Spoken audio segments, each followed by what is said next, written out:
Today is a Volvo day, and this is the car that mechanics hate. Why they hate it? Because it's very hard to repair. Guys, this car is real Robin Hood.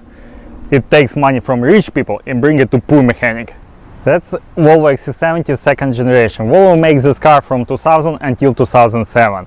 And this car they do only with 2.4 liter turbocharger engine with 200 horsepower. Later, with some facelifting, they do 210, but still the same engine, 5-cylinder turbocharger engine. I always was a fan of a Sweden car, and this car is one of my favorite. I mean, not Volvo XC70, but Volvo in general, and especially Volvo Wagons. Volvo Wagons is, I would say, the best wagons in the world. But to be honest, it's only if we are talking about design. Mechanically, it's a Robin Hood. This car, I think, is a great commuter. First of all, because of steering wheel. Steering wheel is really light. I think any, even oldest grandmas can turn this steering wheel. Also, a lot of plastic everywhere, and you don't have to be really scared to scratch at something. First of all, you're not gonna scratch so much somebody's car, and your car will be not so bad. During production, this car has two closest comparatives. It's Subaru Outback and Audi Allroad. But let's find out why people choose Volvo, not Audi or not Subaru. First of all, that's a body. I think body, that's the best body on the market. I mean, Volvo in general. I think Volvo rust protection is the best on the market. If you compare Audi, Volvo or Subaru, I think Volvo is the best body shape. Body shape, I mean corrosion protection. And most of the Subaru, which Subaru built during 2000-2005, already on junkyard, even more newer model. Audi is too complicated to repair because of air suspension, because of more complicated engine and more expensive maintenance. That's another reason why rich people don't want to have this car anymore and already sell it, but poor people cannot afford it to maintain. That's another reason why Audi Allroad on a junkyard. This car is much easier compared to Audi and much stronger body than Subaru. Even doors, you really feel that it's an expensive car. When you even bump it, you don't hear any noise, and first of all, it's because of noise insulation inside the door. Second reason is because of the shape, which was very traditional for this year of production for Volvo. And again, good, strong Sweden metal. It's quiet. Only one bad thing about Volvo. They want to be closer to comparatives and increase trunk space, but reason why how they did it, they reduced space on the back seat. That's why you have much less space on the back seat compared to Volvo S80. Even plastic color on the side of the car tells it's a Sweden car. You never find it the same color of the plastic on other cars. It's a dark blue color. Usually it's gray or, I don't know, black one, but Volvo always have blue one. I really like it. Tire size is 215/65 R16. It's a pretty big tire, I would say, for this size of car. It's bigger than on Subaru Outback, and the same size as, for example, on second generation Toyota RAV4 or Hyundai Tucson, and the same as Mercedes S-Class, but a little bit thinner to increase off-road capability. Usually car who has so big tires with so buffy sidewall, they usually very soft during the driving, but this car really weird. When you drive on small bumps, for example, as a road repair, you really feel each of them, but with this tire size, you don't have to feel anything. And in compared, for example, with Chrysler 300C on a 20-inch rims, Chrysler feels even more comfortable, but it's like regular car, not like SUV. I would say this generation of Volvo XC70 from 2000 until 2007 is my favorite Volvo interior design. I really love it. I think it's a really classic Sweden design and really show you great quality of plastic. If you read car magazines, if you watch some car review or car TV show, you heard a lot about quality of plastic. And for example, a lot of time you heard that quality of plastic, for example, in a car like Audi, Volkswagen or BMW is great. But I would say Volkswagen plastic is the worst on the market. Why? First of all, they cover it with some rubber plastic protection on a, for example, on an armrest or on any panel. It's very nice to touch until it's new, but on a Volkswagen get old really fast. You also can find some tear on the plastic like here, but on Volkswagen or Audi it's gonna be everywhere. You cannot find this on Japanese car, but it's not gonna be look the same expensive as on a Volvo. I think as a compromise between rich plastic and cheap plastic, Volvo is one of the best. Dashboard also one of my favorite design, but quality of some stuff it's really bad. For example, dashboard sometimes it could turn off by himself, and I would say it's even easier to repair, and I would say most of the guys from Soviet Union can do this by himself just with a heating gun. But over here in the United States they will charge you like crazy money, and problem is only contact behind the dashboard, which you're supposed to weld it back. This is a real Volvo quality. Why they do this, why Japanese car never has this, I don't know. But at least until dashboard is work, it's much better than on Audi or BMW. If you compare BMW for the same years, I would say most of them doesn't have any pixels work on a dashboard, or at least they lose something. The same story with the Audi. Steering wheel is another bad thing with the Volvo. Most of the customers never complain about it, but really bother me. I would say if it's gonna be my car, I will fix it. This shaking of the steering wheel. I saw this on many Volvos and really bother if you drive on some small bumps. Another weird thing, I really do not understand people who pay for this money, and I really do not understand car builders. Why, for example, for this car, it's 2001, on 99 Toyota Solara or even Corolla, they have already automatic headlights. This car have only manual, and the same story with the Audi. I don't know why people are supposed to pay for this car money. Really, guys, whatever you have as additional options on cheap car like Honda, even Acura and Toyota, on expensive brand as Volvo or BMW, you're supposed to have them by default. Another bad thing about interior, I think Volvo has the worst quality of leather which I ever saw. I don't know how happens that this car is so good, probably because maybe girl who drives this car like really thin and really light, because most of the time Volvo sits like so cracked, so messed up, some even pieces you can find somewhere on the floor. This one really the best Volvo interior which I ever saw, I mean seats.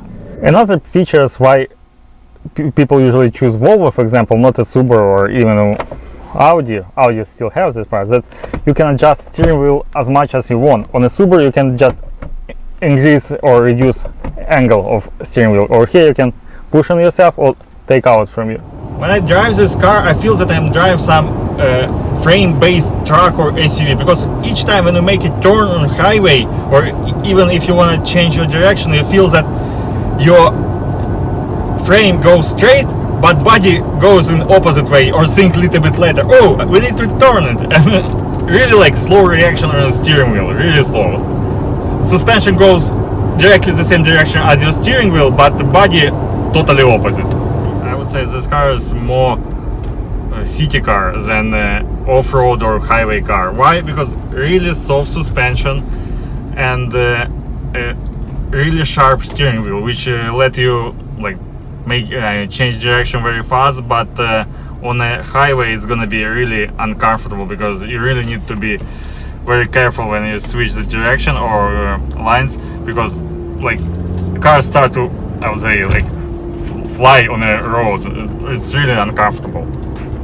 Radio, I heard a lot of good reviews about the radio. People think it's the best radio on the market for this year of production. I would say I agree with this, but only one weird thing, I never saw anything like this, even on some old 90s radios.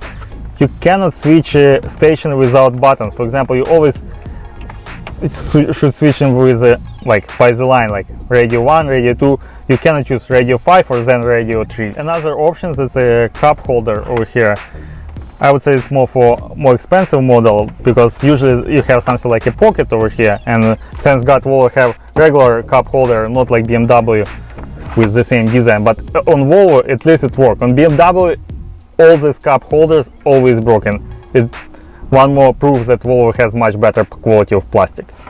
Another cool thing and weird thing that how look cup holders for back seat.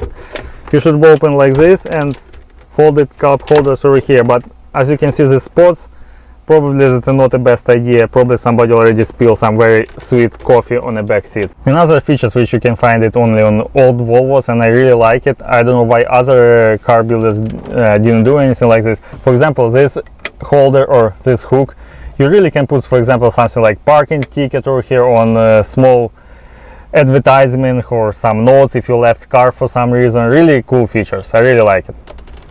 Back seat, I would say it's not the most roomiest. I told you before that they use the same platform as Volvo S80, but they reduce space on the back seat. And you see here, I'm sitting behind myself and my height is 6.1, and if it's not this, if I don't have the shape of the seats, I would say I would feel myself like a little bit uncomfortable, but I would say right now it's fine. And also floor for rear seat is a little bit higher than on regular car, and you can see the road even from back seat. Trunk, that's what they try to do as big as possible to be comparative to other car builders, and they pretty do this well. And also this model, as the Audi also could have 7-seat version. You can fold them on the same way as the Tesla, and if your kids, for example, sit in the trunk, they're gonna look in a trunk window, and in this case you have 7 seats. But this car is regular version. This also tell you that it's basic version, but you have, for example, nice space over here where you can put something like jumper cable, umbrellas under your trunk floor. This Volvo is real wagon, how it's supposed to be. First of all, it has something like this shade. You can cover whatever you have in the trunk and nobody see. And another thing, you can fold your seat as much as you want, but I would say it could be easier and better, but at least they have very nice features for wagon. Not many of them has this. You can fold your front seat, if for example fold your back seat, and in this case you can put something really long, for example like ski or I don't know, something from Home Depot store, but I would say it could be more flatter. Volvo brand, I would say, is the best brand with anti-rust protection, and this car really surprised me. I would say it's one of the best Volvo for this model year, for 2001, which I ever saw, especially with this mileage, 145,000 miles. You cannot find any rust spot on this car. You cannot find even the same condition Nissan 5 years old, or Dodge 5 years old, or even I know 5 years old Honda. This whole car 2001, which is 17 years right now, much better than any of this car. Look even on condition of this rear control arms on the back suspension. It's just a metal with like thin black paint, and again, this is the best condition which I ever saw. Even BMW will look much worse. For example, condition even brake lines, they don't have any rubber protection and plastic protection on the top of it, but it's just metal with anti-oxidized protection layers, and really much better than any plastic coverage. Really great car, really great. Exhaust system also still original. I see only one small piece which they repaired over here, but again they really find some really good quality of metal, and you hear some noises over here. I believe some walls inside of resonator or muffler start to lose a little bit, but doesn't matter. It's much better than the rest of the brand. Weakest part of suspension, I would say, is lower control arm and lower ball joints. It's the most recent changed parts on this car, on Volvo XC70, and I would say in Volvo of S60 or V70 in general, but doesn't matter. I would say they usually last for longer than on regular European car. Brake calipers on the Volvo, I would say that's the best maintenance-free, like less maintenance design which I ever saw. Why? Because these slides, which usually other builders do from metal, and the slides usually work metal inside the metal, or here this metal inside the rubber bushings, which means that these slides never stuck. Just put little bit of silicone grease and the slides will work forever. I don't know why other builders didn't do the same design, but it's really great idea. Brake rotors, again, like for most European brand, you can find out that usually you have to replace brake pads and brake rotors each time together, but over here brake rotors usually work for much longer period. I would say at least 3 times, and quality of the metal again is better than on comparatives. Another thing which is really surprised me in this particular Volvo, it's I don't see any oil leaks under the car, because usually this car covered by oil everywhere. This one is dry. I would explain this only with one reason. That's because owner usually use only synthetic oil, because never put mineral oil or regular oil inside the Volvo engine, only in case if you want to sell it this car tomorrow. In other case, Volvo really need only synthetic oil. The thing which I'm gonna do right now, I'm gonna open hood, which is pretty regular, right? But on this Volvo, it's kind of unusual, because usually you cannot do this. On this, I can. That's again one more reason why this Volvo really surprised me. Why this happened? Because most of the Volvo has two latches on the front hood. I mean, well, it's only one hood. But this one have both of them working condition. Rest of them, only one work. Most of the Volvo has two hood hooks, and what's happened, some of the latch sometimes stuck because a lot of rust on it, and you cannot open by yourself. You usually always need helper. That's a really bad idea of the Volvo. I know that's safe, but really hard to open the hood if you don't have helper with you. Volvo XC70 has 5-cylinder inline engine with turbocharger, and I would say it's pretty easy to maintain, but only one bad thing. If you used before, or if previous owner used regular oil, you're gonna be in trouble. Problem with this car is crankcase ventilation system. What's usually happen if you use regular oil, your engine start to produce a lot of carbons, and carbons clog inside each hoses, or even some box which I cannot show you, sorry, on the bottom of this engine, which like do filtration of these gases, and carbon stuck inside of this system, and when it's stuck, it start to increase interior engine pressure, and this pressure start to pull out your seals on the engine, and engine start leak everywhere. Another pretty usual problem for Volvo, but I would say pretty cheap one, it's a upper engine mount, which is usually in a bad condition for this model year, or sometimes they replace it 2 or 3 times, but it's not so expensive because it's easier to replace. Air filter, very easy to replace. I would say also one of the easiest design. All you need, just remove these clips and replace air filter. No screws, nothing. Really easy and convenient. Now I will show you bad thing of the Volvo. I would say it's insulation quality. I would say quality of the rubber in general. Look on this insulation on the wiring. It starts to crack in my hand. It's really bad quality. And for example, if you decide to change headlight bulbs, I would recommend first of all disconnect your battery, because the same problem with the insulation on your contact on a headlight, and each time when you try to remove it, plugs from headlight, you can touch positive and negative clamp to each other and you blow out the fuse. Right now we will try to check first of all condition of throttle body on this car, and I know that it's bad, but I would like to show you what I mean, because throttle body on Volvo, it's a horrible part. You can replace it, but again, you cannot do anything without dealer software. Even if you replace it, you're supposed to bring it to dealer and let them reprogram it. And also we will check right now camshaft ventilation, and right now I will show you how to do this. Right now we're gonna start the car, and we're gonna hear how engine is working. Try to hear this. You hear engine right now change his RPM as much as he wants. You hear it start to increase it. And right now we check camshaft ventilation system. We're gonna open oil cover and gonna put this glove over here and see. You see? It start put air inside. That means that very soon this car is gonna get oil leak. It's not so bad, because usually if your ventilation system in a bad condition, it's get air inside much faster. This is pretty okay, but again, I see that current owner start to use regular oil, and that's really bad for this engine. What should happen when we put gloves on the top of this oil filler cup? It's supposed to, I would say, still on the same level without air inside. But if you get air inside, that means that you have carbon accumulation in your camshaft ventilation system, and that's a sign that very soon you're gonna have oil leak from the engine. Alternator, I would say, it's usually live around 100,000 miles or a little bit more. This one was recently changed on the same mileage, 145,000 miles. Also, AC compressor, it's like really difficult problem and very common on Volvo. Sometimes this AC compressor, which is over here, live his own life.